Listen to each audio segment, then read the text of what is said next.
So having done the interpretation of a derivative, we can actually move on and talk about the properties of a derivative. कि एक derivative को हम basically apply कैसे कर रहे होते हैं. So let's suppose आपके पास है y and you have this thing called y is equal to x squared plus 1. Yeah, actually let me just go ahead and write x squared first. और आपने derivative लेना है y का. तो how do you do that? Well, आप basically ऐसे लिखोगे d by dx और obviously y इधर अंदर आ जाएगा derivative function के.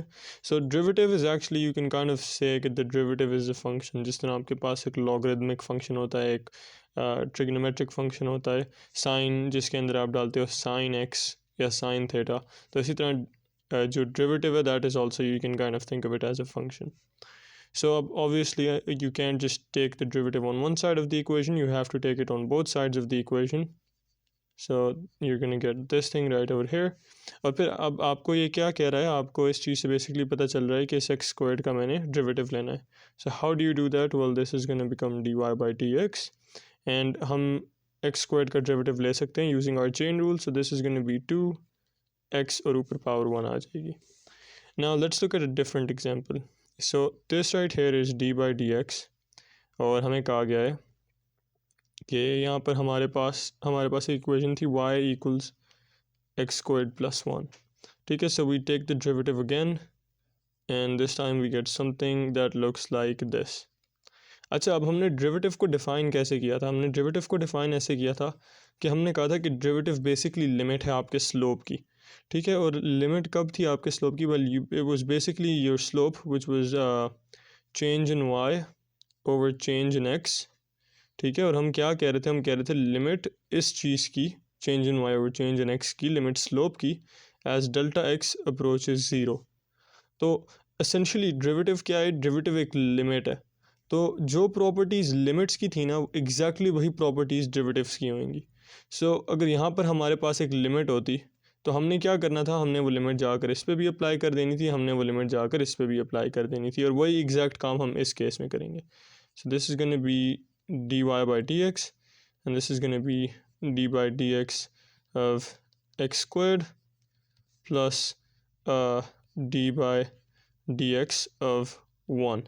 और याद रखना हमेशा कांस्टेंट्स का जो डेरिवेटिव होएगा that is always gonna be zero. So इस चीज़ के ऊपर चेन रूल लग जाएगा. This is gonna B 2x1 और सॉरी पावर रूल लग जाएगा, power rule, my bad, not the chain rule, the power rule. और ये एक कांस्टेंट है. ठीक है, कांस्टेंट होते हैं जो सिर्फ नंबर्स होते हैं, लाइक 0 1 2 4000, ठीक है, 278 1 बिलियन, ये सारे नंबर्स होते हैं. जो नंबर्स का डेरिवेटिव होता है ना that is always equal to zero. So this is going to be plus 0 and this is going to simplify to just 2x. So that's a derivative right there. तो एक और प्रॉपर्टी क्या है? एक और प्रॉपर्टी ये है कि if you have brackets like this, तो आप क्या करो, सीधा सीधा अपने डेरिवेटिव को अंदर ले जाओ और एक एक चीज़ के साथ इंडिविजुअली मल्टीप्लाई करा दो. Okay, now what do we have? What if we have y equals 2x squared? So we can take the derivative again and this is going to look something like d by dx of 2x2. अच्छा, अब इसको कैसे derivative किया जाए? Well, you can see कि this has a constant being multiplied to it. ठीक है, पिछले केस में क्या था? पिछले केस में यहाँ पर ये कांस्टेंट अकेला था, ये जो 1 था ना, ये 1 ये अकेला था, इसके साथ कोई x वगैरह कुछ भी नहीं था. इस केस में ये जो कांस्टेंट है ये एक x वेरिएबल से मल्टीप्लाई हो रहा है. और आपको पता है कि इसके ऊपर तो है जो है आप वो पावर रूल लगाओगे, तो इसके साथ क्या करोगे?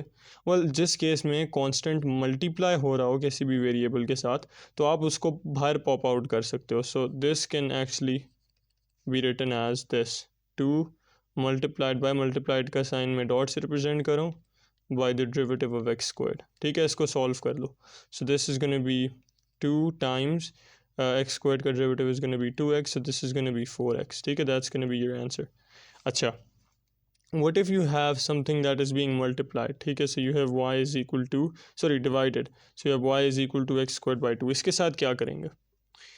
तो well, इसको एक और लिखने का तरीका क्या होगा? You can kind of understand कि oh this is exactly this thing. ठीक है, अगर आपके पास इस तरह होता y is equal to 4 by 5 x squared, तो इसको एक और लिखने का तरीका क्या है, इसको एक और लिखने का तरीका है वाई, ये डॉट जो है ये मल्टीप्लिकेशन को रिप्रेजेंट कर रहा है। सो इसको एक और लिखने का तरीका है 4/5 मल्टीप्लाइड बाय एक्स स्क्वायर्ड। अब ये क्योंकि चीज़ जो है ये मल्टीप्लाई हो रही है तो इसको डेरिवेटिव से बाहर भेज देना, इसका डेरिवेटिव निकाल के और इनको फिर मल्टीप्लाई कर देना।